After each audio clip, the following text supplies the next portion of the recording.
नमस्कार, आप देख रहे हैं इंडिया वॉइस। मैं हूं आपके साथ जूही सिंह। बढ़ते खबरों की ओर। अयोध्या में किशोरी के साथ गैंगरेप का मामला, मुख्य आरोपी की बेकरी पर छापे की कार्रवाई पूरी की गई है। तो ये जानकारी अयोध्या में किशोरी के साथ गैंगरेप के मामले को लेकर मुख्य आरोपी की बेकरी पर छापे की कार्रवाई पूरी हो चुकी है। मोइन खान की बेकरी पर छापे की कार्रवाई पूरी की गई है। बेकरी सील कर सामानों का सैंपल लिया गया है। तो ये तस्वीरें, सामानों का सैंपल लिया गया है, अधिकारियों ने लिया है। मोइन खान की बेकरी का लाइसेंस भी रद्द किया जाएगा। सहायक खाद्य आयुक्त मानिक चंद सिंह ने कार्रवाई की। तो यह जानकारी अयोध्या से मोइन खान की बेकरी के छापे की कार्रवाई जो है वो पूरी हो चुकी है। अधिकारियों ने यहां जो है सैंपल लिया है सामानों का, बेकरी को सील कर दिया गया है। तो ये जानकारी सामने आ रही, मुख्य आरोपी के यहां छापेमारी की जो कार्रवाई है वो पूरी हो चुकी है। और इस दौरान जो है कई सामान का सैंपल भी लिया गया है। अधिकारियों ने सैंपल लिए हैं और सहायक खाद्य आयुक्त मानिक चंद सिंह ने यह कार्रवाई की है। किशोरी के साथ गैंगरेप का यह मामला बताया जा रहा है। फिलहाल बेकरी सील कर दिए गए हैं, सामानों का सैंपल लिया गया है। बताया जा रहा है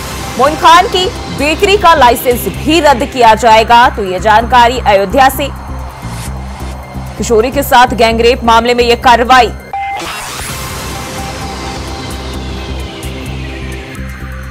मोइन खान की बेकरी पर यह छापेमारी की गई और जांच पड़ताल की गई, जहां सामान का सैंपल लिया गया। अधिकारियों ने जो है लगातार कई घंटे तक दबिश देकर जो है ये कार्रवाई की है। और फिलहाल जो है बेकरी को सील कर दिया गया है, सामानों का सैंपल लिया गया है और कार्रवाई पूरी हो चुकी है। साथ ही बताया यह भी जा रहा है कि मोइन खान की बेकरी का लाइसेंस रद्द कर दिया जाएगा। आपको बता दें, सहायक खाद्य आयुक्त मानिक चंद सिंह ने यह कार्रवाई की है। अयोध्या से यह जानकारी सामने आ रही है। लगातार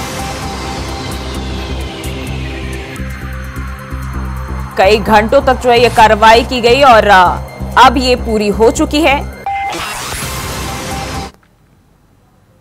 और बढ़ते आगे, स्कूल में छुट्टी होने के बाद बच्चों को छोड़कर जा रही एक प्राइवेट स्कूल की बस सड़क किनारे करीब 3 से 4 फीट गहरे खेत में पलट गई, जिसके बाद खेत में काम कर रहे लोगों ने बच्चों को बस से बाहर निकाला। बता दें कि बस में सवार करीब 40 बच्चे थे, जिसमें से 2 बच्चे गंभीर रूप से घायल हुए और 8 बच्चे जो है चोटिल हो गए हैं।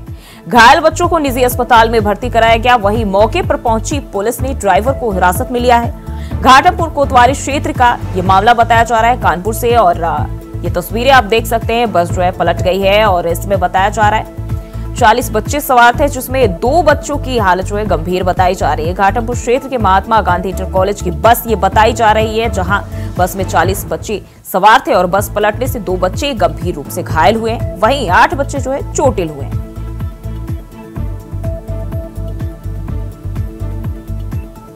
तो छुट्टी के बाद जो है बच्चों को छोड़कर ये प्राइवेट बस जो है जा रही थी और इसी दौरान यह हादसा हुआ और सड़क के किनारे खेत में बस पलट गई।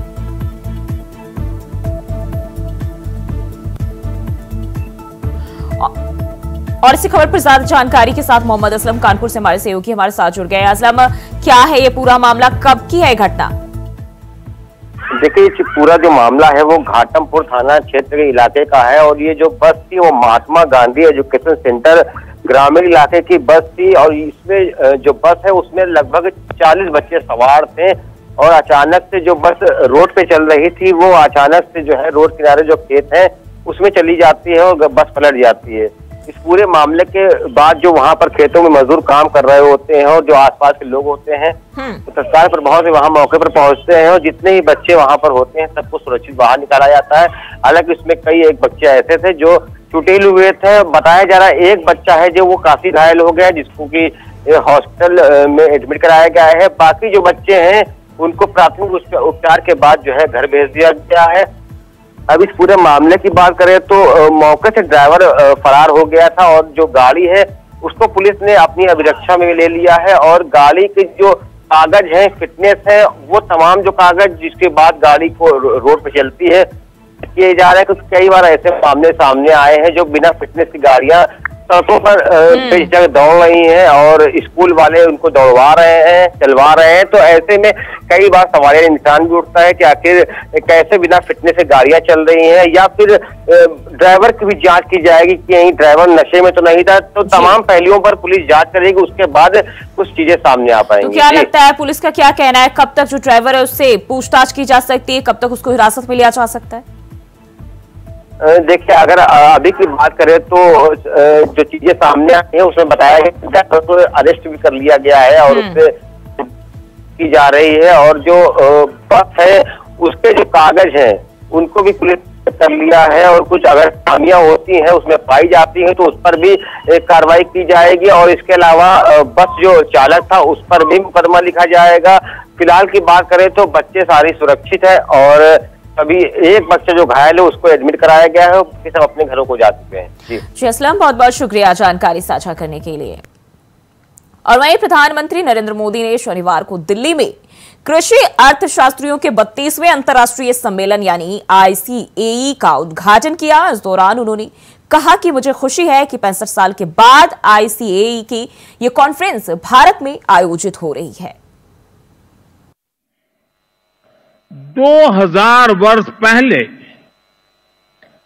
कृषि पराशर नाम से जो ग्रंथ लिखा गया था वो पूरे मानव इतिहास की धरोहर है। ये वैज्ञानिक खेती का एक कॉम्प्रिहेंसिव डॉक्यूमेंट है जिसका अब ट्रांसलेटेड वर्जन भी मौजूद है। इस ग्रंथ में कृषि पर ग्रह नक्षत्रों का प्रभाव, बादलों के प्रकार, रेनफॉल को नापने का तरीका और फोरकास्ट, रेन वाटर हार्वेस्टिंग, जैविक खाद, पशुओं की देखभाल, बीज की सुरक्षा कैसे की जाए, स्टोरेज कैसे की जाए, ऐसे अनेक विषयों पर इस ग्रंथ में विस्तार से बताया गया है। इसी विरासत को आगे बढ़ाते हुए भारत में एग्रीकल्चर से जुड़ी एजुकेशन और रिसर्च का एक मजबूत इकोसिस्टम बना हुआ है। Indian council of agriculture research के ही 100 से ज्यादा रिसर्च संस्थान है। भारत में एग्रीकल्चर और उससे संबंधित विषयों की पढ़ाई के लिए 500 से ज्यादा कॉलेज है।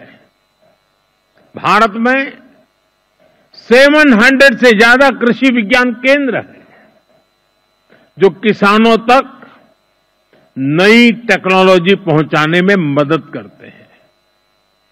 साथ प्राचीन एग्रीकल्चर और फूड को लेकर हमारी मान्यताएं हैं, हमारे अनुभव हैं,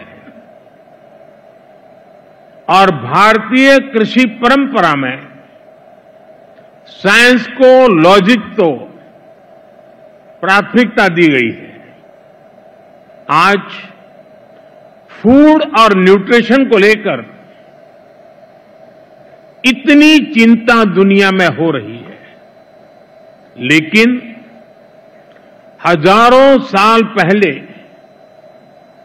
हमारे ग्रंथों में कहा गया है, अन्नम ही भूतानाम ज्येष्ठम तस्मात् सर्वौषधम उच्यते, अर्थात सभी पदार्थों में अन्न श्रेष्ठ है, इसलिए अन्न को सभी औषधियों का स्वरूप, उनका मूल कहा गया है। हमारे अन्न को औषधीय प्रभावों के साथ इस्तेमाल करने का पूरा आयुर्वेद विज्ञान है। ये पारंपरिक नॉलेज सिस्टम भारत के समाज जीवन का हिस्सा है। फ्रेंड्स, लाइफ और फूड को लेकर ये हजारों वर्ष पहले का भारतीय विजन बनाती है। फ्रेंड्स, पिछली बार जब ICAE की कॉन्फ्रेंस यहां हुई थी तो भारत को उस समय नई नई आजादी मिली थी। वो भारत की फूड सिक्योरिटी को लेकर, भारत की एग्रीकल्चर को लेकर एक चैलेंजिंग टाइम था। आज भारत एक फूड सरप्लस देश है। आज भारत दूध, दाल और मसालों का सबसे बड़ा प्रोड्यूसर है। Bharat food grain, fruits, vegetable, cotton, sugar, T, framed fish, इनका दूसरा सबसे बड़ा प्रोड्यूसर है। एक वो समय था जब भारत की फूड सिक्योरिटी दुनिया की चिंता का विषय था। एक आज का समय है जब Bharat global food security, global nutrition security, इसके सॉल्यूशन देने में जुटा है।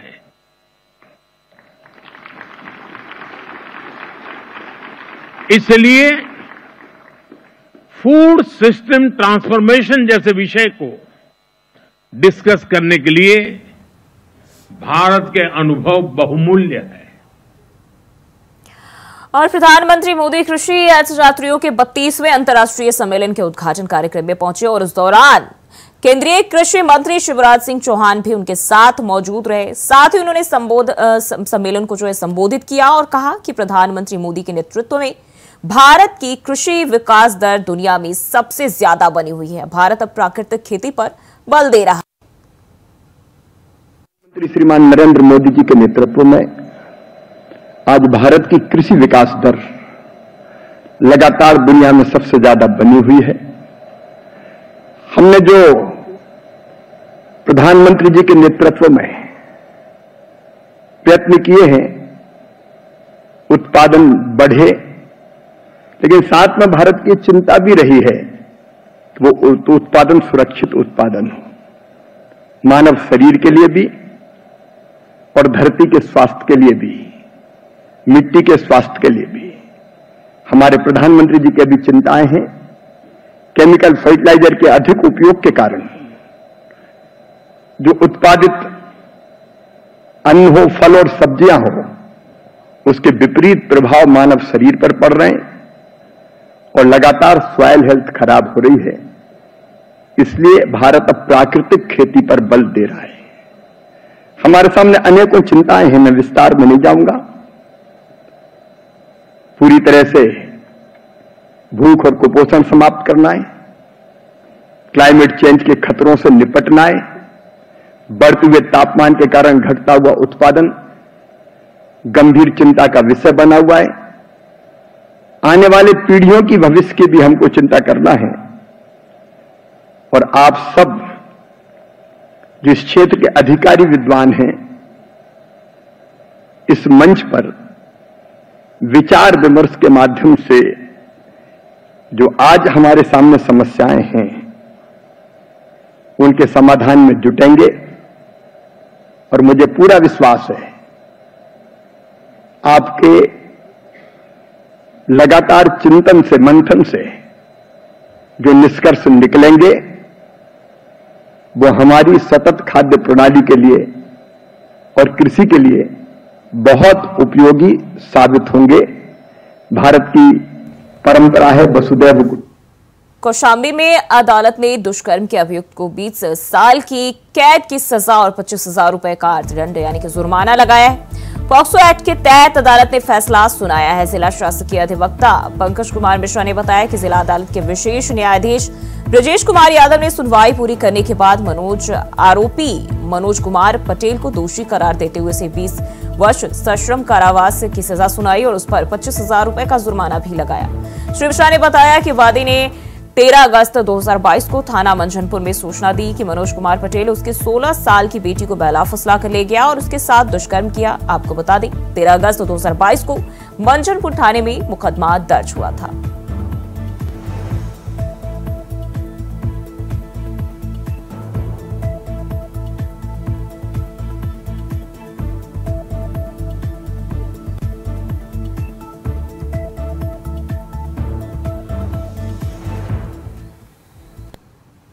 और वहीं सपा विधायक अभय सिंह ने जिला महिला अस्पताल में रेप पीड़ित बालिका से मुलाकात की। सपा विधायक अभय सिंह ने अपनी ही पार्टी के खिलाफ पीडीए पर सवाल उठाए और कहा कि क्या यही पीडीए है? क्या निषाद समुदाय पीडीए में नहीं आता? आज पीडीए का कोई भी व्यक्ति इस बालिका के साथ नहीं है। विधायक अभय सिंह ने कहा कि आरोपियों के खिलाफ सख्त कार्रवाई होगी। जिला प्रशासन इस बात की जांच करे कि आरोपियों ने कितनी लड़कियों के साथ दुष्कर्म किया है।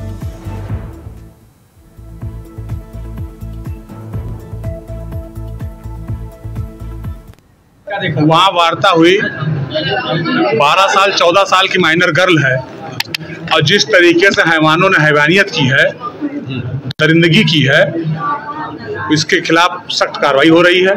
हमारी कल माननीय मुख्यमंत्री चर्चा मुख्यमंत्री ने सदन में कहा इनके खिलाफ सख्त कार्रवाई की जाएगी, सख्त से सख्त कार्रवाई की जाएगी। और पिछड़ी जात की महिला है, निषाद समाज की लड़की है, बेटी है, वहाँ खेतों में काम करने जाती थी, बहला फुसला के जो किया गया, हम चाहते हैं आप लोग सहयोग करें, पूरा समाज सहयोग करे और दरिंदों को।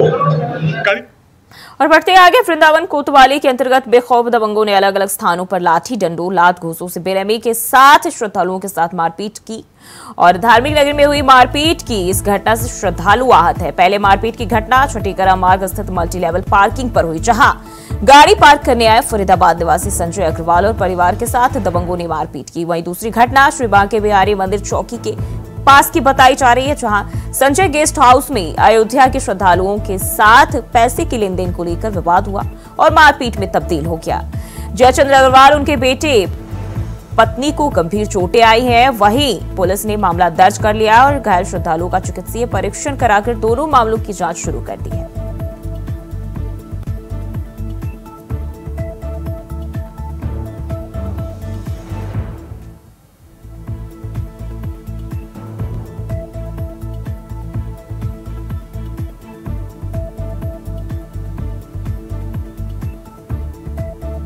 तो श्रद्धालुओं के साथ ये मारपीट का मामला मथुरा से और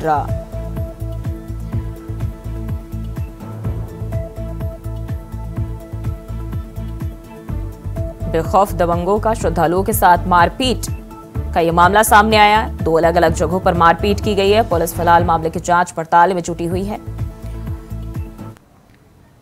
और अगली खबर जौनपुर की है, जहां एक 13 साल की छात्रा को नकाबपोश बदमाशों ने अगवा करके वाराणसी आजमगढ़ रोड के किनारे फेंक कर फरार हो गए, जिसके बाद छात्रा रोड के किनारे दोनों हाथों में चोट लगने से घायल अवस्था में मिली और इस दौरान पुलिस जो है उपचार के लिए अस्पताल में भर्ती करा दिया है। परिजनों की तहरीर पर पुलिस ने गंभीर धाराओं में केस भी दर्ज कर लिया है। मामले में कुछ संदिग्ध लोगों को पुलिस ने उठाकर मामले की जो छानबीन है उसमें जुट गई है।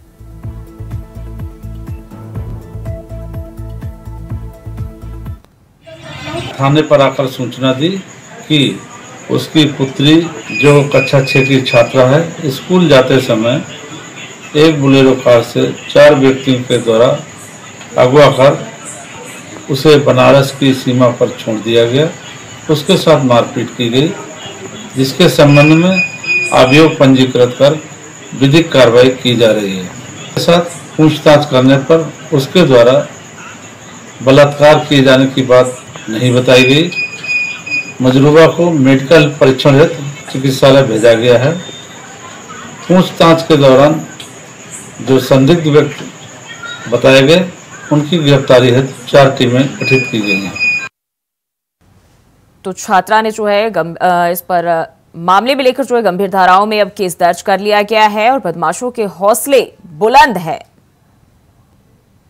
और वहीं बढ़ते आगे, रुद्रप्रयाग पहुंचे बीजेपी सांसद अनिल बलूनी सोनप्रयाग के साथ तमाम इलाकों का कर रहे जायजा। आपदा प्रभावित क्षेत्र का जायजा करने पहुंचे अनिल बलूनी। तो जहां जहां आपदा हुई है, आपदा से प्रभावित लोग है, क्षेत्र है, वहां जायजा लेने पहुंचे अनिल बलूनी। तो ये जानकारी सामने आ रही है। सोनप्रयाग के साथ तमाम इलाकों का जायजा ले रहे हैं। आपको बता दें जिस तरीके से इस वक्त जो है अलग अलग जगहों पर अलग अलग राज्यों में जो है भूस्खलन और आपदा की जो खबरें सामने आ रही, उत्तराखंड भी उनमें से एक है। और ऐसे में रुद्रप्रयाग जो है बीजेपी सांसद अनिल बलूनी पहुंचे सोनप्रयाग के साथ तमाम इलाकों का निरीक्षण कर रहे हैं, जायजा ले रहे हैं और आपदा प्रभावित क्षेत्रों में जाकर लोगों का हालचाल जान रहे हैं, स्थिति का जो है पता लगाने की कोशिश में जुटे हुए हैं। तो ये जानकारी सामने आ रही है। रुद्रप्रयाग से सांसद अनिल बलूनी पहुंचे और आपदा प्रभावित क्षेत्र का जायजा लेने अनिल बलूनी पहुंचे।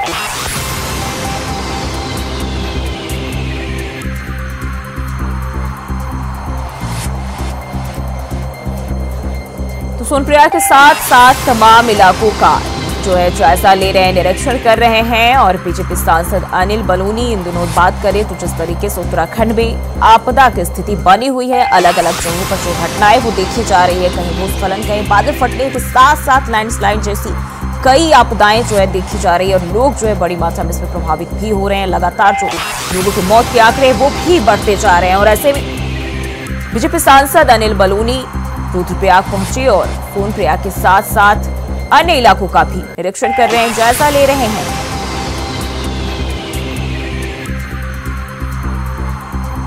तो आपदा प्रभावित इलाकों का, क्षेत्रों का निरीक्षण कर रहे हैं, हालातों का जायजा ले रहे हैं बीजेपी सांसद अनिल बलूनी।